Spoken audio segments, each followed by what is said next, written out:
जय हिंद, जय महाराष्ट्र, जय महासंघ। मी वाहतूक संघटना संयुक्त महासंघ प्रदेश प्रवक्ता प्रदीप आबा शिंगे।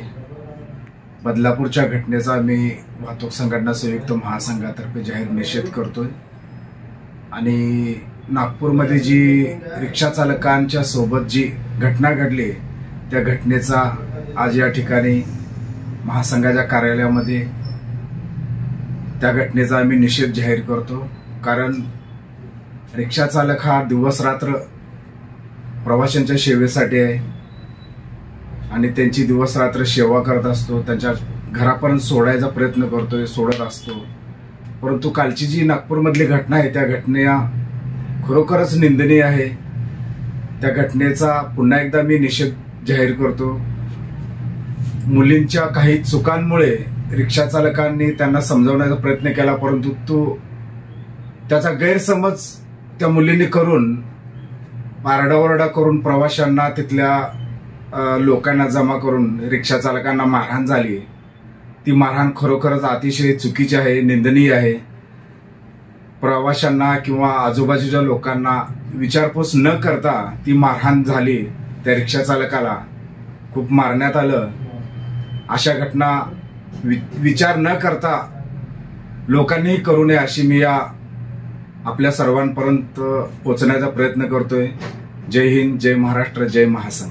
नागपूरमध्ये झालेली घटना आम्हाला लोकप्रधान न्यूज चॅनलच्या माध्यमातून आज इथं मिळाली आणि त्या घटनेचे आम्ही पहिले तर त्याचे निंदा करतोय आणि त्याचा निषेध व्यक्त करतोय आणि महासंघ चालकांच्या विरोधात जे पण अन्याय होणार आहे, चालकांवर जे अन्याय होईल त्या अन्यायाला अजिबात खपून घेणार नाही। महासंघ प्रत्येक चालकांसोबत आहे आणि महासंघाची भूमिका फक्त चालकांनी हितासाठी, काही चालक असेल ज्याने काय कृत्य केले असेल किंवा गुन्हे केले असेल त्यांच्या वगळून, पण जे बेगुन्हा चालक आहे त्यांना जर अशी अमानुषकीय मारहाण होत असेल तर महासंघ गप्प बसणार नाही। आम्ही नागपूरच्या घटनेचे निषेध करून आम्ही नागपूरचे जे अधिकारी आहेत त्यांच्याशी बोलणं चालू आहे आमचं आणि त्यांना न्याय देण्यासाठी महासंघ सज्ज आहे। आणि एक गोष्ट, रिक्षा चालक हमेशा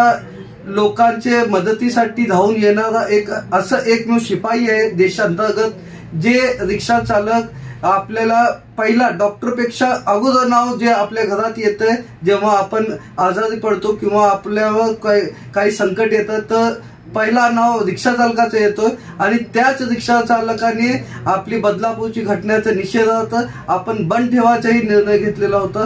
जर आपली रिक्षा चालकाची माणुसकी एवढी मोठी असेल आणि त्याच रिक्षा चालकाला जर अशी वागणूक देत असेल तर हे खूपच निंदनीय आहे। आम्ही या घटनेचा निषेध करतो आणि जे घटना झालेली आहे आणि त्यामध्ये जे दोषी आहे त्यांच्यावर कडक कारवाईची मागणी करतो। जय हिंद, जय महाराष्ट्र, जय महासंघ।